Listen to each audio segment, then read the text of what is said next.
So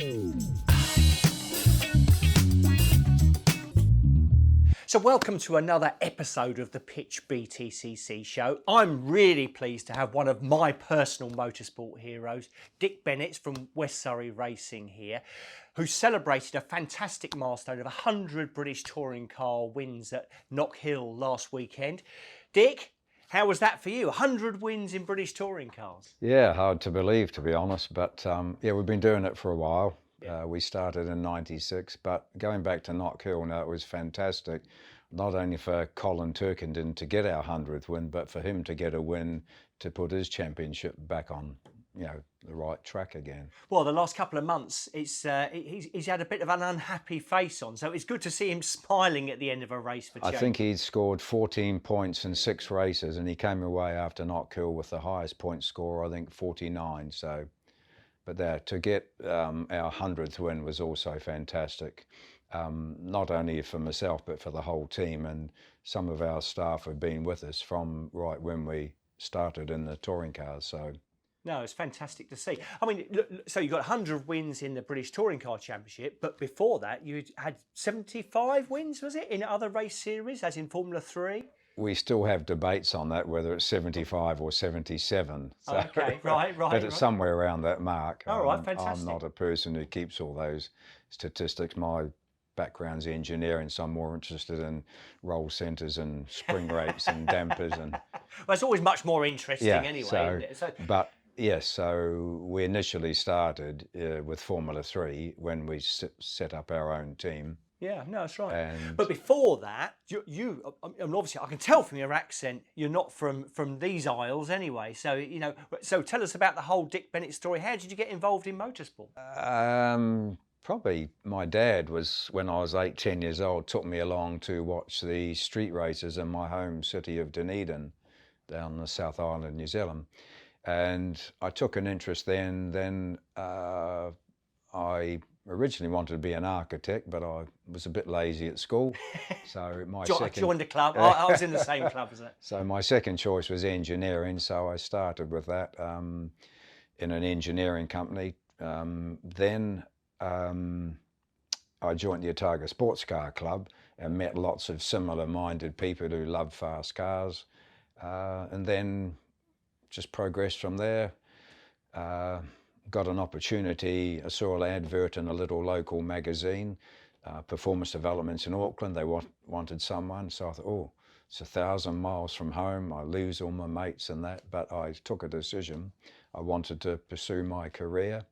So I moved to Auckland, boarded with the family, spent 3 years there working for Performance Developments, looking after some single-seaters, building race engines, building racing boat engines, V8s down to everything. But you did a little bit of driving as well, because you had some hill climb races as well? Yeah, when I was still in Dunedin, you all think you're probably a good driver, but I realised after half a dozen hill climbs and grass track racing that I was probably a better engineer than I was a driver. Plus budgets. No, that's right. Even in those days, I couldn't really afford to. I had a very strong engine because the company I worked for, I was allowed to do my own engine development in my own time. Yeah, so okay. I had a very strong engine, and my mates, I used them as guinea pigs. I said, there's no guarantees if your engine blows up. And so yeah, that's how I started, did some hill climbing, but then gave up and I moved to Auckland. So quite early on, though, you came over to the UK. So, I mean, how old were you when you came over? I left New Zealand actually on my birthday. Oh, right, okay. Middle of June, end of June, and I spent a week in California because I came over with our New Zealand Formula 4 champion, David Oxton. And what year was that? June 72, arrived in the UK July 72. Right, okay. So yeah, next year will be 50 years, and it was supposed to be a 2-year working holiday. So yeah, still here. Yeah, no, brilliant. Love motorsport, love UK. I'm still a Kiwi at heart, but we enjoy living here because of the motorsport that goes on, whether it's MotoGP, whether it's British touring cars. I still quite enjoy going watching some club racing events. Yeah. Proper down, grassroots racing.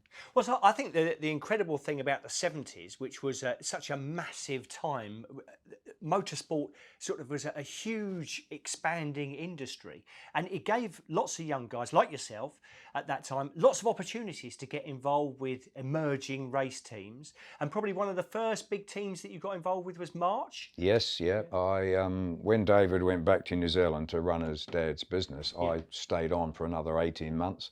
Got a job working in a race engine shop in Twickenham, but the funny thing there was in the winter, it was right on the edge of the Thames. So if they had high river, they ring me up and say, stay at home because the workshop's flooded. So that was with Ken Britton and Spike Winter. Okay. But yeah, I learned a lot more then, from building Cosworth Atlantic engines to V6 Capri engines for Holman Blackburn. Hermitite Capri. Then Racing Services developed a Formula 2 engine themselves, so really I loved it. But I'd done a lot of engine work, so I wanted to move into chassis, so I got an opportunity to join March Formula 2 team.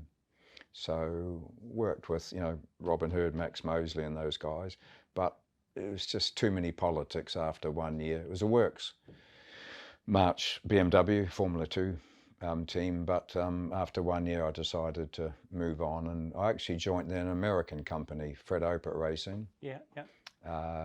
Our first trip was to New Zealand to run Brian Redman in a Chevron BMW Formula 2 car against Formula 5000s. Right, okay. I said to Fred, how's this going to work? He said, it's just an exercise. And I found out eventually I was doing development work for BMW's Formula 2 engine in the winter. Okay. So we had like 4 engines for 5 weekends. I thought, we don't need that many. Yeah, yeah. But it was change engines, try this one. So it was that was my initiation with Fred. Then we did Formula 2 in Europe, Keke Rosberg. Back to New Zealand with Keke in Formula Atlantic. Won the championship. Following year did Formula 2 again, Europe, and then took Keke back to New Zealand again, won it again with Bobby Rahal as well. So there's some really big names there, but that's all single-seater side of it. But you had a little bit of a foray into tin tops with your next sort of motorsport chapter, if you like, when you worked for Ron Dennis at Project 4. Yes, is that right? yeah. We actually looked after a Chevy Camaro ex-Trans Am car in Auckland for Dennis Marwood. Again, my engine strength, we built a 6-litre engine, which is Storming engine. Yeah, yeah. But we didn't touch the suspension or brakes, so very quick down the straight, but wouldn't stop. So, but yes, when I joined Ron, 78, Formula 2 for a year, then Ron asked us to build up all these BMW M1 Pro cars. So we built 24. Which is my favourite racing car. Beautiful, yeah. 6-cylinder engine running to 9,000 RPM. Yeah, yeah. So we built 24 odd, and then Ron said one more, and we were absolutely shattered, working stupid hours. I said, no, Ron, we can't do it. We're absolutely. He said, one more, and we're going to run it ourselves. I thought, oh, okay. Who's the driver? He wouldn't tell us. So we worked an all-nighter, went to load the car on the back of the F3 truck to get to Silverstone, blew the hydraulics on it, so just nightmare. So fixed the hydraulics, aero-equipped it all, went home, had a shower back, drove to Silverstone. I was much younger then, I could do all-nighters. And then in comes a helicopter and out hops Nicky Lauder. Oh, wow. And Ron said, this is why we're running the car ourselves. Oh, okay. And we went on to win the championship with Nicky, so that was fantastic. And then next year you had Hans Stuck as well in the car. Yes, yeah, we started with Hans, but I don't know, sponsorship problem, something we stopped third of the way through the season. Right. So then I went upstairs at Project 4 and helped Ron with John Barnard. They were designing the first ever carbon fibre Formula 1 chassis. Oh, wow, right, okay, yeah. So a month or so up there, but I getting a bit bored with that. So yeah. I think I get the feeling you like to be your own boss. Is there a not little bit really, of that? but no? Oh, okay. I'm very fussy with things, and John Barnard was even fussier than me. So then the Formula 3 team downstairs was in trouble, so Ron asked me to look at that. Right. Okay. And so I just noted that the guy Rob Wilson had raced a route, and I said to RD, I said, well, the March 803 had a problem because they won it in 79 with the 793. Yeah. So Ron and I went down to route, about 15-minute drive from Woking, and the two Rons come out of the office, and my boss, Ron, said, right, you've got yourself a route. I said, I didn't say I wanted one, I just suggested it. But we couldn't get it going quicker than the March for test after test after test down at Goodwood. Then eventually we cottoned on it was far too soft because it was a proper ground effects car. So we stiffened it up and then got it running and went back. Every time we went back to the factory, it was Stefan Johansson, whose turn to go in and see Ron and tell him we're still not ready. And this time we said, right, we are. And then we did the last 4 races with the route, and we won all 4, pole position, and we came from 3rd to 1st in the championship. Fantastic. I mean, that's for me a golden time in single-seater racing, because you had so many different manufacturers. There was. And an engineer could really make a big difference with what was going on. Yeah, no, we got the route working, and then the route sales. I should have been on a commission, but I wasn't. They sold 72 one year. Yeah. So then that opportunity came for me when the guy, Ron Dennis, said, sell the car.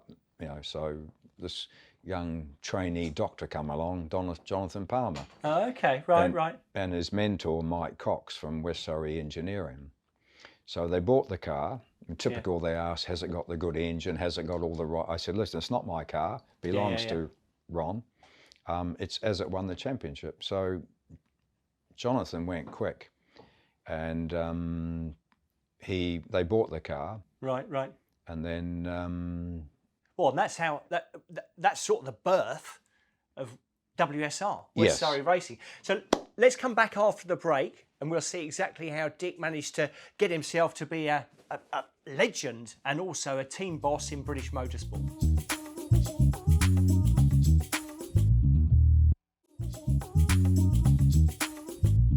Welcome back to the Pitch BTCC show. I'm joined by Dick Bennett, boss of WSR, British touring car legends, but also we've been finding out about his early days in motorsport and how he got involved in British motorsport, really. So Dick, you started in all those early single-seater series, but then it started forming your own team in 1981. So it's 40 years you're celebrating this year. So it's a big milestone. I mean, incredible to think that you've been running your own team for 40 years. But, had some fantastic success in Formula 3, starting with Dr. Jonathan Palmer. Yes, yep. No, they bought the car when I was working for Ron Dennis, and they ran it and lost lap time. So they rang me up again. I bought it back, reset it up. I actually went and helped them the next test, and he went quicker than Stefan had ever gone. Oh, this guy is good. And he's still training to be a doctor. Yeah. He would arrive at the racetrack and be asleep in his little GTI Golf. He'd work through the night, and so incredible determination. But then I said to the guy who bought the car, Mike Cox, West Surrey Engineer, I said, you're wasting your money unless you run it properly, because they'd run Formula Ford only, so they hadn't run ground effects. So Mike Cox said to me, what are you doing? I said, I'm off to New Zealand to help Dave Oxton, my original guy coming in, because I convinced him I'd only go and help him if he bought the Big Brother route, an RT4. We raced an RT3. Okay. So David rang me from Canada, I've just bought a 4-race-old RT4, you've got to come and run it for me. So my holiday home, 5 weekends racing, and I was home for 6.5 weeks. So then I said to Mike Cox, I said, well, I'll do it, but it has to be done properly. So I need a workshop, transport, or another mechanic. He leave it to me, so we shook hands. I got on the plane off to NZ. Of course, there's no mobile phones in those days. Telexes and long distance phone calls costing a fortune. So we agreed verbally to set up the team. So I came back middle of end of February in a tiny little lock-up garage. So it's not quite the workshop I was envisaging. A little A-series Ford Transport that wouldn't do 50 mile an hour. What have I let myself in for?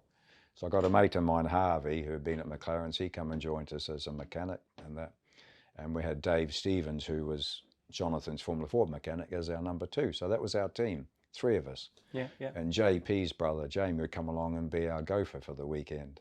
Okay, so right. We kicked off and we won the first 4 races out of 4. And Mike Cox thought, this is great. I said, right, now we haven't got a spare engine. We need a spare engine. But why? You've just won 4 races with that one. I said, they do wear out. It's a racing end. Yeah. So they scrambled around and found £5,000 and bought they got £5,000 from BP sponsor. And we bought a spare engine, Yeah, Nova motor from Italy.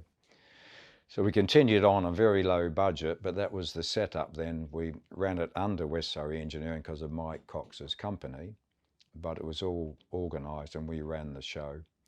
And my deal with Mike Cox was we have to spend the money, but we ran it on a shoestring. Yeah. We had cracked discs, and Harvey and I look at them, get a little drill out, drill through the crack. Yeah, that'll do another race. Never told JP. So No, that's right. Yeah. And that started us off then to be a commercial team. So for 82, we switched the name to WSR. Oh, and you had some incredible drivers. I mean, your roster of Formula 3 drivers is like a who's who of motorsport, really. 5 champions and 4 times runner-up in 15 years. Right, fantastic.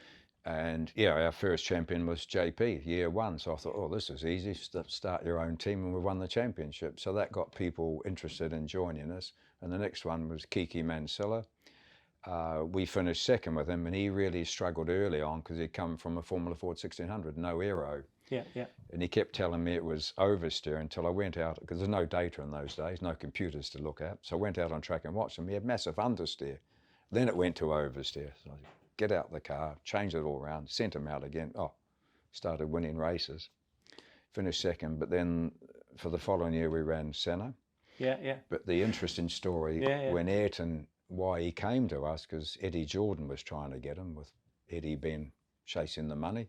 Yeah. I was chasing the wins. So difference in EJ and I don't know who's right or wrong. So, so Ayrton said, I'd like to test your car. I said, well, why us? He said, because you've run that bloke Mansell. I don't think he's any good, because I raced against him in 1600. And if he's finished second, you must have a good car, good team. So we did a test half day at Snet. He went very quick, quicker than Kiki had ever gone. Oh, same car, Kiki's car. Then we entered this race at Thruxton, and he's on pole comfortably, won the race easily, fastest lap. Shook hands. He said, right, I want to drive for you next year. And he got on a plane back to Brazil. Incredible. No signed contract, nothing. Yeah, that's right. At different times. I mean, really, probably Senna is, Senna is the biggest name in motorsport, and you had a really good working relationship with him. What was he like to work with? We won the first 9 out of 9 races, and I thought, this can't keep on going. And sure enough, race 10 had a crash. Yeah. So, but he blamed the tyre. The left rear tyre was going down. We're not sure. But no, he was a complete guy with the feel for a chassis, the feel for an engine, very demanding. Good fun off track. We had some barbecues and good laughs, and he brought his mate along, Mauricio Gugelman. And, a lot of people didn't really like him because he was quite cold, but he's a very intelligent lad, very commercially minded for his age. We had some big debates on sponsorship spaces on the car, and invariably he'd win. Yeah. But what impressed me most that year was end of 83. F1 teams are after him. But we all went to Macau for the Macau Grand Prix, and it was the first ever Formula 3 Macau. So it was the top British teams, top French teams, top German teams, top Italian teams. So 30 Formula 3 cars. Ayrton arrived very late because he'd been testing a Brabham down in Paul Ricard. Flew up to Paris, Hong Kong, got to Macau Wednesday night. We're qualifying Thursday. Pole position. Never seen the track. No simulator in those days. And Yokohama tyres instead of Avons. And everyone, because everyone had been there for a week, walking around the circuit, making notes and left, right, bumps and all that. And then he went on and won both heats on the Sunday. Yeah, a fantastic talent, really. You had Mika Hakkinen, Alan Lish. First champion was Jonathan, then Ayrton, then 85 Mauricio Gugelman. Right, yeah. Very talented guy, very, very good with his technical feedback. Yeah. And we went to Macau with him, and he won it. Then the next champion was a few years, a bit dry. We got Mika Hakkinen in 1990. Yeah. And then Rubens Barrichello in 91. Fantastic. And at that point, was running a saloon car something that you were thinking about, or were you still sort of single-seater focused? Still focusing on single-seaters. The touring cars came about through Paul Radisich, Kiwi driver. Okay, right. And Paul said to me, look, you're always winning an F3, why don't you have a go at something else? Touring cars. Oh, okay.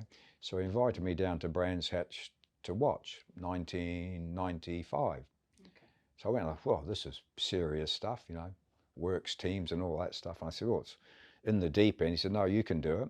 So he introduced me to Ford management. We sat down and did a deal that we didn't have time to build a car, we'd just run it and learn. So signed the dotted line, but both ourselves and Ford were let down because the new cars didn't have time to be built. So we had to go and get second-hand four-wheel drive Mondeos from Germany, and like, oh, the middle of '96, I thought, I'm going back to Formula 3. Yeah. You'd stand in the workshop at 2 o'clock in the morning going, why is that broken? Why is that cracked? Right. Just because we hadn't been involved with any of it, and we hadn't done touring cars. You know, Formula 3 had gone through evolutions of Relts into Delaras, and you know, the Delara as a production F3 car was fantastic. Well, that's the thing, isn't it? Because with the Formula 3 car, it's a production car, so yes. it's got a certain level. Whereas, really, those touring cars, they might have only made 2 of them. Yeah. So then suddenly you're left with bits of wishbones breaking and things like that if you're running them. And again, that's a learning experience for you. But it's constantly like that. They're trying to make them as light as possible, I suppose. But at the end of the day, it's quite a big, heavy thing, a touring car. Oh, it is. Yeah. I mean, it was a real eye-opener. We had to triple our staff. Try and cherry pick people from other touring car teams, like designers and all that. So we built up, but we never got to build a touring car. We were halfway through it in '98 when someone else interfered and took the Ford deal away from us. Oh, okay. Who was that? ProDrive. Oh, ProDrive. Okay, all right. ProDrive's always in there somewhere or other. They're very competitive. And that was through a mix-up at Ford Motor Company, because the Ford Motor Company marketing director had agreed with us to build a car. So we were halfway through building a proper new shell, specifically front-wheel drive. Reynards were supposed to build it, and they did, but Reynards hadn't done touring cars. So right. very high-tech carbon fibre this, carbon fibre that, but still a disaster. You know, so after Ford, you then had Honda factory team. Yeah, we got the Honda deal from ProDrive. Oh, okay, so all right. So you got your own back. We switched camp. Yeah. But did you get your first British touring car win with the Honda? No, with the Mondeo, with Will Hoy. Oh, fantastic. April '98. Yeah. We had spent some serious money on pit equipment, wheel guns and sockets. Yeah. We had them made in America. Okay. We thought, right, we've got to start taking this seriously.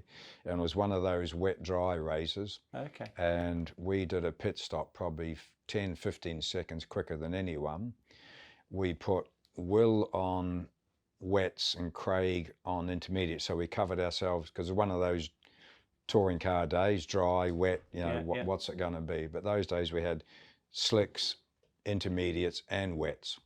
So we had one car on each, and so we had wets, and when we come in, we pitted, or did we start on slicks? Can't remember. At the pit stop, we put one car on each to cover ourselves. Yeah. And we put Will on intermediates and Craig on wets.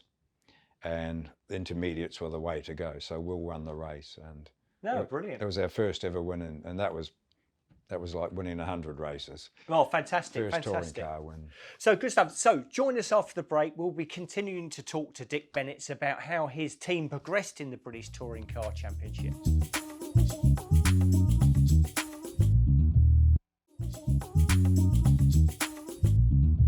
So welcome back to the Pitch BTCC show with my guest Dick Bennett from West Surrey Racing, team boss in British Touring Cars, celebrating 100 wins in the British Touring Car Championship last weekend. But I don't want to steal Matt Salisbury's thunder from inside BTCC. He's our statistician expert. Matt, what sort of stats have you got for us this week? Well, I've got plenty of stats relating to Dick and the team and the success that they've had through the years. But before then, I guess we kind of need to look back at Knock Hill, actually. A few stats from the weekend, a few landmarks comebacks from the weekend, one of which did revolve around one of Dick's drivers, Tom Oliphant. He started his 100th race in the championship across the weekend. Not the results that he was wanting from the trip to Knockhill, although one thing from the weekend is that he did make up nearly more places than anyone else, 14 in total. He was only bettered by Carl Bordley, I think, who came from the back of the grid in his Infinity. Colin Turkington, he actually led 1,000 laps in the championship over the course of the weekend. Not many drivers have reached that one. And it's certainly one for him to put on his resume. Tom had a fantastic Brands with it right. He's on the right track. He's, when his first year with touring cars, he was 11th. Then he finished 6th last year. So I said, right, you go up 5 each year, go another 5 and you'll win it 2021. But it's not quite working out properly for Tom. He's, I say, fantastic at Brands, 2 podiums. But then he just seems to get pushed and shoved around, and the driving standards at some of the meetings this year are just getting a bit out of hand. And I've had a word to Alan, my team manager Carl's had a word to the clerk of the course, and there's a lot of people up and down the pit lane think that there's too much leniency going on with the penalties. So hopefully there'll be a proper driver's briefing at Thruxton, so hopefully we can get a few issues sorted out and Tom can get back on track for getting back where he should be. No, exactly. I mean, so what else have you got for us, Matt? Well, just mentioning what Dick's talking about there in driving standards, I think he raises a very good point, because the last couple of meetings we have had quite a lot of contact. It's not just been in the touring cars, it's also been in the support races as well. We had some big incidents at Oulton Park. There was a few incidents at Knockhill as well, particularly the first Ginetta Junior race on Sunday, which I think it was shown in the coverage on ITV later in the day. Paul O'Neill's been very vocal about it, and I think alongside Dick, there's quite a few of the drivers as well have made comments about the fact that we do need to have a look at some of the driving standards. People always say in motorsport that rubbing is racing, but sometimes there's a little bit too much rubbing going on at the moment, and I think that's been reflected in some of what we've seen on track in the last few rounds. Yeah, I mean, do you agree with that, Dick? I totally agree. It's just there's moves going on now that shouldn't be moves, and people are taking too many liberties, and they're not respecting other drivers the way they used to. Colin Turkington is one of the cleanest drivers out there. Race 1 at Thruxton on cold, hard tyres, touched the back of Ash, and he got 13-second penalty and 2 points on his licence. There's been a lot more worse incidents going on since then, and the drivers get just maybe a verbal warning. So yeah, I tend to agree with you on that one, because I actually thought that was the right decision back at Thruxton. I think there was contact. It destroyed somebody's. But the thing is, I've seen worse than that. I mean, I think the incident with Rory Butcher and Tom at the weekend, I thought was pretty slam dunk penalty, to be honest. But that wasn't the decision, so I was surprised about that. A difficult job by the stewards. I think you're always going to upset somebody with a steward's decision, I think. But I think in general some good decisions are made. But I think you're right with the driving standards side of things. Having said that, I think it's much better than it was 5 years ago. 5 years ago, it was like a crash fest. So there is an improvement. Yeah. But let's hope that the improvement gets back on track. Yeah. So what else have you got for us, Matt? I think if we have a look at WSR and their success during the years, Dick mentioned there the strong weekend that Tom Oliphant had at Brands Hatch, and of course at Brands Hatch he came really close to being the driver who got that 100th victory. But it was perhaps appropriate that the accolade went to Colin at Knockhill at the weekend, because if you look at the success the team have enjoyed through the years, an awful lot of that has been with Colin Turkington. He's taken 47 of their victories in the championship. He took the 25th victory, he took the 50th victory, he took the 75th victory, and he's now taken the 100th one. An awful lot of success is also coming with this new car. When you consider that the 330iM Sport has only been in the championship for a few seasons, it's already taken 20 of those victories. It's up to now, I think, the 5th most successful NGTC car. That's really impressive in such a short period of time. Now, through the years, WSR, 100 wins, as we've said, 14 different drivers have shared those wins. WSR have only had 25 drivers in all of that time. So it shows the high level of competition that there's been within the team to have so many drivers taking those wins. We've had 18 of them have scored podium finishes. And I mean, you only have to look at the list of wins through the year to see some really top line drivers there. And, you know, I guess it's a reflection of the team and, you know, how high they operate, that they've been winning for so long and have reached the milestone. One thing, going back to Colin Turkington, who's obviously, you know, one of your favourite drivers over the whole sort of 40 years of the team being in existence, but he's very much a West Surrey type of driver. You know, it's very engineering based.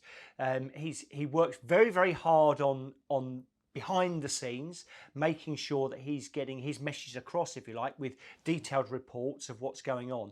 But also, I would say, you're sort of driver on track as well. Yeah, Colin is professional. He takes it seriously. We've had other quick drivers who don't have to do a 3-page report, and they're quick. But Colin is a masterclass at, you know, wanting to do everything correctly on and off track. And he is, you know, he joined us 2002 in the Atomic Kitten sponsored MG. I had a single of theirs. Did you have a single of theirs, Matt? Atomic Kitten? Atomic Kitten. I didn't have theirs. Oh, they were great. Yeah. The launch day was fantastic. So yeah, Colin joined us as a Ford Fiesta champion. Yeah. In 2001, him and his dad, and they come across and visited us, and I thought, who's this young lad, 18 years old, you know, and his dad is a Fiesta champion, he's going to be good. So we took him on, and Gareth Howell, that was Team Atomic Kitten, and then we had Warren Hughes, Anthony Reid, and the Works MGs. So I know we've known Colin since 2001, and we lost him for a few years because of our sponsorship deals, you know, finished, or the contracts finished, or they decided to put their money in different venues. So, but he's always keen to come back because he knows it's you know, everyone gets the same treatment. We don't. One team he went to, he was quite upset about it, that he felt he wasn't getting the treatment he should have had. Right. Whereas he knows at WSR that, you know, 3 cars, they all get the same opportunities. We don't have any hidden agendas. Everyone sees each other's setup sheets. So they then develop the car with their engineer, which way they want to go. So. No, I mean, motorsport is definitely a people sport, and yes, he's intrinsically linked with WSR. So I can't see him going anywhere else now until the end of his career. That could be another 10 years. Well, I don't know if I'll be still running in 10 years. Some of the WSR name might continue, but I don't know. You know, I'm getting on a bit now, so No, that's right. But I still love it, and at some stage I want to slow down a bit. I'm trying to do now, but I keep on still getting involved. But I am putting more load on other guys at work and delegating more to help them also to lift up the ladder and to be higher up themselves. And it's working well at the moment. That's good. Any other more stats from you, Matt?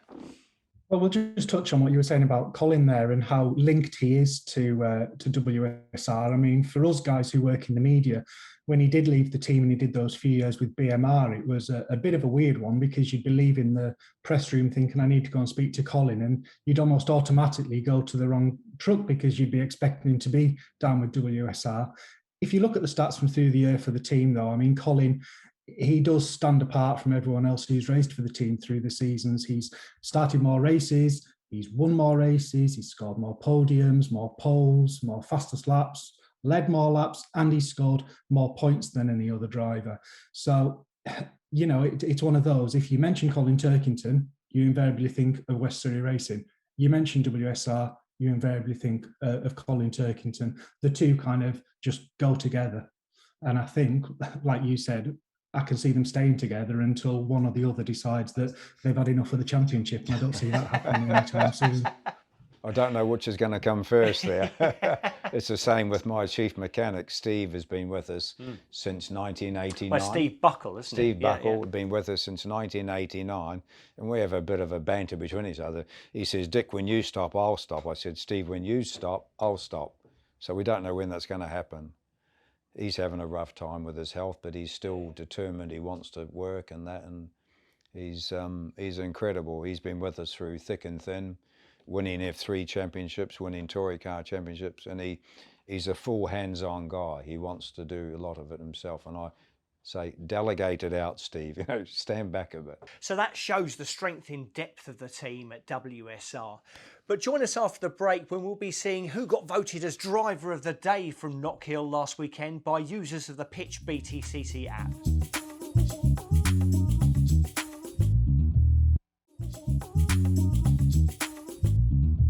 Welcome back to the Pitch BTCC show. I'm joined by Dick Bennett, boss of West Surrey Racing, who had a fantastic weekend at Knockhill. Also, we're here with Matt Salisbury from Inside BTCC, who will be able to give us some stats from the weekend. A big winner from the weekend, both on the track but also off the track, was Ash Sutton, who was voted for by the Pitch BTCC users the driver of the weekend. Fantastic job on track. I mean, Ash, even though he's a competitor of yours, does a great job all round, doesn't he? He does, unfortunately. No, he's very good, and we're aware of that. So yeah, I think it's good to see that him and Colin, who maybe have been head to head a few times, there's a bit of respect building up, I think, between the two of them. No, they're very good. They both drive hard and clean, and that's great to see, because it does show you can overtake in the BTC without pushing someone off. So no, yeah. That's right. Yeah, no, I agree. How about you, Matt? Have you got any stats specific to Ash Sutton from the weekend? Our Pitch BTCC users app driver of the day? That win in race 2 was his 22nd career win, so it moves him level with Brian Muir in the overall rankings, up into the top 15 now. And let's be honest, he's only going to keep climbing up there. But also, he passed 1,500 career points at the weekend. To be fair, he was always going to do it because he only needed to pick up 1 point across the weekend. And obviously, he far exceeded that. Well, let's have a look back at the highlights, courtesy of ITV Sport from the weekend. Starting with race 1, Colin Turkington won, but got the 100th win for West Surrey Racing.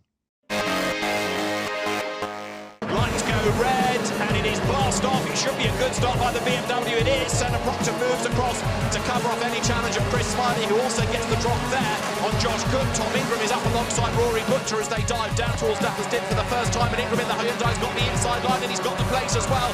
But it is Turkington who leads as they head now down through McIntyre's. Off the road there goes Dan Lloyd coming out of the chicane. That, I fear, is going to be a safety car. Gordon Shedden now having to go at his brother-in-law. So, Shedden and Butcher together. The Tom Ingram Hyundai just ahead. And yes, look, Shedden goes through. As he tries to launch it up the inside of Jake Hill. He's going to get there before they get to Clark. Great move. Through on the inside line with maximum weight on board as well. Ash Sutton goes through because instead of attack, he might have to defend. No, he doesn't. He does go for the inside and he does make it stick. That was a good, bold move. And has it opened the floodgates? Here comes Sutton. A little bit of a run between him and the Hyundai, but there is just an infinity width gap on the inside. And Ash Sutton is going to dive through on the inside line into the hairpins. Round 13 of the Quick Fit British Touring Car Championship is going to be won by the Northern Irishman Colin Turkington's 58th. WSR's 100th win. Over the line comes Colin Turkington. A great drive to control the race. Senna Proctor is going to be second. Another great drive by the Yorkshireman Josh Cook. Hands on to third ahead of Ash Sutton, and we're not done yet. Look, because here is Moffat versus him. It's going to be a drag to the line. Jake just gets his nose in front and he prevailed. So a fantastic result there for Colin Turkington. But another driver who I thought really shone in that race, Senna Proctor, really, who had a great weekend at Knockhill. He did, finished all 3 races in the points, so he's doing a great job, and he's sort of as we discussed earlier, he's been under the radar, but he's and his dad, I chat with him. He's a great guy as well. So, he's Senna's doing a fantastic job. Yeah, I mean, another thing is the rear-wheel drive, front-wheel drive debate. I mean, Alton Park, we all expected, me included, expected rear-wheel drive to dominate. So did we. And ended up, but a little bit stronger at Knock Hill, which is a lot more tight and twisty. But where do you stand on the front-wheel drive, rear-wheel drive debate? We'll be here for quite a while. I think rear-wheel drives have been penalised a bit too much now. Certain people are aware of my views. We haven't got an advantage off the start line anymore. We used to have. That's been pegged back. We accept that. But there's other things that, need to be looked at. So I fully appreciate and understand what, it's all about, the entertainment series, and but to me the cream should always rise to the top. Yeah. Well, I think having said that, I think they are, aren't they? Because it's the good drivers and the good teams that are winning. So I tend to disagree with you. I think the front wheel drive and rear wheel drive thing is equalised. But let's have a look at race 2, courtesy of ITV Sport, and see what happened on track there. Round 14 is good to go. The lights go red. Colin Turkington on pole position, accelerates away now, gets a good start and a bad start by Chris Smiley, who staggers away from the line. Everyone has to dodge around him, including Sam Spelt, that goes onto the grass, demolishes the marker board there and gets back onto the road, and Mayhem in the background. One of the Team Hunt Coopers at the wall. Could have been Nicholas Hamilton, I fear. It is. And we get the proper full lunge up the inside. Cookie's going to come back on the inside, but Sutton's got good traction off that corner. Right down to the hairpin. In the middle is Ingram, on the outside is Butcher. Plato tries to arrive on the scene. Butcher dives up the inside. Brilliant switchback. Is it going to work for him as they come to the timing line? Moffat stands his ground and keeps the place. And yes, Butcher has got ahead of Ingram. That was a really good move. As off the road goes Rick Harpin. Butcher was through on Moffat and then moved over on him to take a line into Duffers, and there was contact. Oh, Rory, you didn't need to move over. Oh. Josh Cook is there, Turkington, his wide is in the front, and Sutton's going to go through for the lead. Ash Sutton is about to come through then for a third win of the season to increase the lead in the championship. Ash Sutton wins, Turkington second, Hill third, Cook fourth, Shen fifth, Ingram ends up sixth. So an exciting race 2 there from Knock Hill, and a rare mistake from Colin Turkington. Bit of a surprise all round, really. We thought we had that one in the bag. But have you got any stats in your bag, Matt, from that one? Well, Colin might have missed out on getting the win with that late error, like you say, one that we don't see very often. But he led 99% of the race. It means he's now led more laps than anybody else this season, ahead of Tom Oliphant, who'd led the way going into the weekend. But Colin's performance across the weekend actually reached another landmark for WSR. I suspect Dick probably knows this already because he likes to collect information himself, but the team has now led over 2,000 laps while racing in the championship as a result of the laps led over the weekend. Well, that's quite. I didn't know that one. A new one for Something there, so know. didn't know about that one. I don't count the laps with it. I just count with the checkered flag. Well, I think the good thing at the weekend, it shows maybe over the last couple of meetings how Colin's been sort of under the cosh a little bit, because he seemed quite relaxed, really, having come second. Whereas before, I've seen him, when that sort of thing's happened, he hasn't been particularly happy. But I think he, as he said at the time, he'd be happy to take first and second, really, from the weekend so far. So a good weekend for you. It was very good. Colin actually was highest point scorer of the weekend, 49 as opposed to 46. So no, it was he's allowed one mistake a year and he's had it now. So, no, he doesn't make many mistakes, and he kicked himself a bit, but as I said to him, second's better than third. Yes, or not finishing. Well, that's right. I mean, going back to sort of Ash Sutton again, he really is. Even from a bad weekend, he still keeps. He's had a great weekend this weekend, but he has a bad weekend and still manages to squeak ahead in the points. He keeps coming back all the time. It's not right. Yeah. No, he's racing well as well. So I think we're in for a really epic end to this season, as we've got to sort of nearly the halfway point. So, looking back at the weekend, Matt, have you got anything else that you can fire at us? Well, I feel like we need to give Stephen Jelly a bit of love, because we've mentioned Colin Turkington We've mentioned Tom Oliphant. So Stephen, in that last race, he got onto the podium, of course. That's going to be the first time in his career that he scored podium finishes in successive meetings. And he's also now scored more points this season at the halfway stage than in any season so far when he's raced an NGTC car. So it just shows that when he's got the right car and the right team, Stephen can be right up there. Well, let's look at that race 3 highlights on the reverse grid, third race of the day from Knock Hill. Let's go red, engine notes rise, lights out, blast off, good start by Jelly. He outdrags Plato, who moves across straight away to cover off any challenge from Senna Proctor as they head down towards Duffers Dip for the first time. Ingram is going to be 4th, Gordon Shedden 5th as they dive into the first corner, but it's Stephen Jelly who has hit the front. Colin Turkington is trying to make progress, and there, Ingram to the inside goes 3rd. And that is Josh Cook out of the race on the very first lap. As Plato scrambles the hairpin, and if the inside goes Ingram for 2nd place, he's through. Elbows out as contact. Jason gets forced wide. Tom Ingram goes past, and Senna Proctor's going to make the move as well. So 2 of them rubbing shoulders side by side through the chicane. Shedden does get through. He's sideways. Oh, Jason's lost 4 places just in 1 lap. As Ingram goes for the race lead, fantastic stuff. Dives up the inside of Stephen Jelly, and he's done it. Here comes Proctor for 2nd place. As Honda Smiley has done it. Hyundai goes ahead of the Ford. Jake Hill doesn't give it up without a fight on the outside line. He's off the road. Toboggans his way down the hill through the gravel over the grass. Gets it back onto the circuit, and past him goes Aidan Moffat. Honours in round 15 go to Tom Ingram. Tom Ingram wins, Senna Proctor 2nd, 3rd is Stephen Jelly, and look for 4th. Shedden versus Sutton, they're almost level as they come up towards the line, but Shedden took the place by 62 thousandths of a second as Oliphant gets run out wide there by Adam Morgan. So a really exciting race 3 there from Knock Hill. Typical reverse grid race with somebody hanging on for a race win, but a great drive from Tom Ingram. But it really closes the championship up, Dick. I mean, it's a great result for Stephen, but Colin's now up to 3rd place in the championship. Ash is still in the lead of the championship, but we are going to a circuit Thruxton, which doesn't necessarily work with rear-wheel drive cars. No, we're still trying to work it out, but we have had some wins there. Early 19 when the 330i was brand new. But there's been a couple of TOCA changes to slow us down a bit since 19, so we're hopefully going to fight to be back on the podium, but it's, there is certain circuits that suit front and suit rear wheel drive, so we've just got to take it while we can. Well, that's the excitement of the British Touring Car Championship, really, because not every car is going to suit every track. So that's what makes it exciting, because you're going to races, you don't know who's going to win the races. No, and we've got to go to the final round with about 6 guys who can win it. Well, so. That's right. Well, it's good for us guys. It's something to talk about. Exactly. Then, yeah. A bit more pressure on us.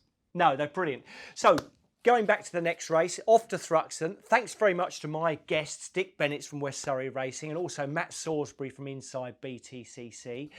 Let's hope we get all the excitement we've just had from Knock Hill when we go to Thruxton.